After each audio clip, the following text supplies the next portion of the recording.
Je suis ingénieur civil de formation à la faculté des sciences, où j'ai fait en même temps une licence de chimie.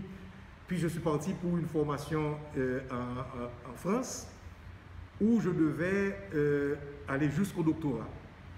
Mais en cours de route, mon beau-père qui dirigeait le collège 4 Pressoir m'a écrit pour me dire il faut absolument que tu reviennes pour prendre la relève, pour diriger l'école.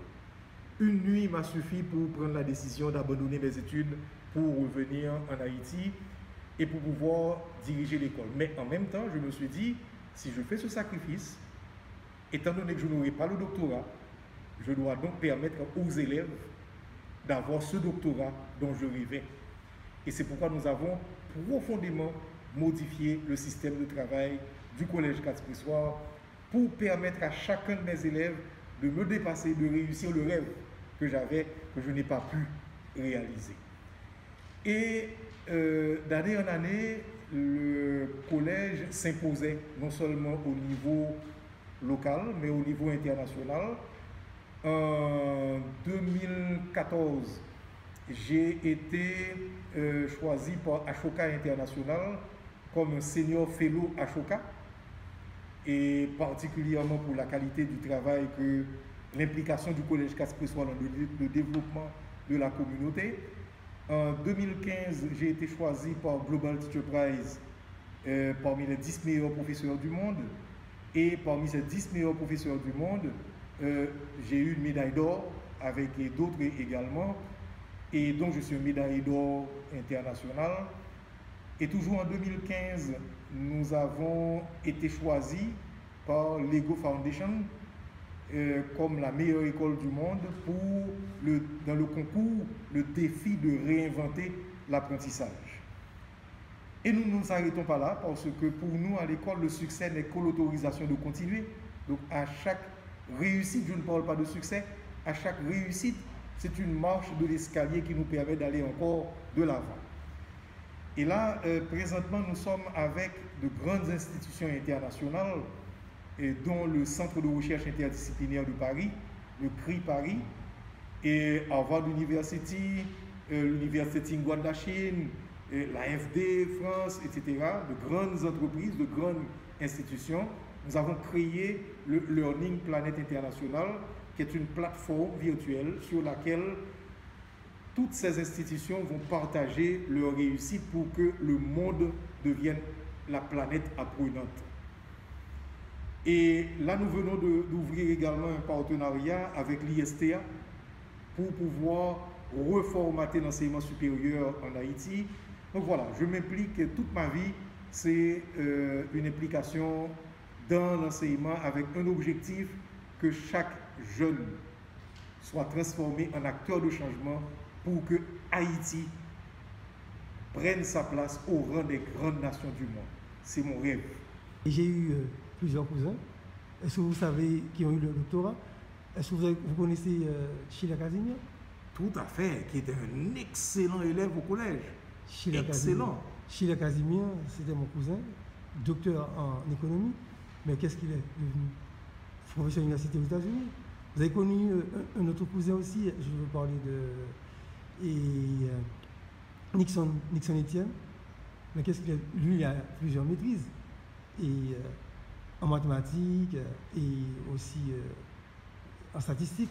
Moi, est-ce qu'il a été professeur aux États-Unis? Mais là, c'est un grave problème. Oui. Là, c'est un grave problème. Nous touchons du doigt le problème en Haïti. Parce que vous avez formé ces cerveaux-là, ce n'est pas pour Haïti. Malheureusement, oui. Ce qui nous amène régulièrement... Et j'ai notre petit cousin là, qui était ici, il est aux États-Unis, hein, ingénieur. Oui, ils sont nombreux. Non, il a fait sa maîtrise, il veut aller jusqu'au doctorat aux États-Unis.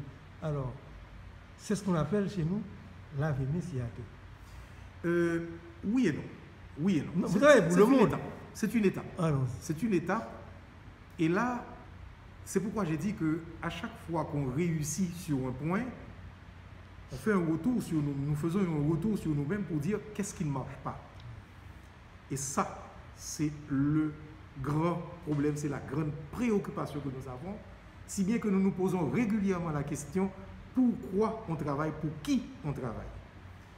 Et là, ça nous a amené à introduire chez nous à l'école un cours d'entrepreneuriat qui consiste à montrer aux jeunes qu'il ne faut pas attendre qu'on les appelle pour aller faire, pour chercher un job. Il faut qu'ils soient capables de créer leurs propres entreprises. Et c'est pourquoi le slogan maintenant à l'école, au collège 4 Pressoir, on ne nous apprend pas à devenir des demandeurs d'emploi, mais on nous apprend à devenir des créateurs d'emploi. Et quand on les apprend à devenir des créateurs d'emploi, ils auront plus tendance à rester chez eux pour créer des emplois, non seulement pour eux, mais aussi pour la communauté. Nous avons énormément travaillé sur les types d'apprentissage qui donnent un point d'ancrage à chacun de nos jeunes pour pouvoir rester en Haïti. C'est ainsi que nous participons à beaucoup de compétitions internationales. Diamond Challenge, par exemple, régulièrement nos élèves sont champions. Nous participons également à des Olympiades en géosciences. Ils ont été en Corée du Sud, ils ont été à Nice, ils ont été en Thaïlande. Et à chaque fois qu'ils revenaient, la question que je leur posais, vous êtes-vous mesuré aux jeunes que vous avez rencontrés? Oui. Alors, vous êtes en Haïti et vous sortez avec des médailles au niveau international. Cela veut dire que vous, comme jeune Haïtien, vous avez autant de valeur que le jeune Thaïlandais, que le jeune Américain, que le jeune Canadien. Maintenant, nous travaillons pour créer ce point d'ancrage pour qu'ils ne soient pas des docteurs pour les autres, avec impact sur le développement des autres pays, mais qu'ils soient des docteurs avec des impacts sur le développement d'Haïti. C'est une grande préoccupation, nous travaillons très très fort pour que ces cerveaux que nous préparons restent en Haïti. Et tout notre rêve, c'est que les cerveaux que nous préparons restent en Haïti pour développer ce pays qui a d'énormes ressources, d'énormes potentiels, et qu'ils cessent de penser qu'ailleurs est le paradis. Ailleurs n'est pas le paradis. Et qu'ils occupent également des positions, parce que depuis quelque temps, nous les formons également pour qu'ils prennent part activement à la vie politique de ce pays. Parce que ce n'est pas normal que la politique détruise notre pays. Les jeunes Haïtiens ont d'énormes capacités, l'école doit se réajuster pour qu'on cesse de préparer ses cerveaux pour ailleurs. C'est une grande préoccupation que nous avons.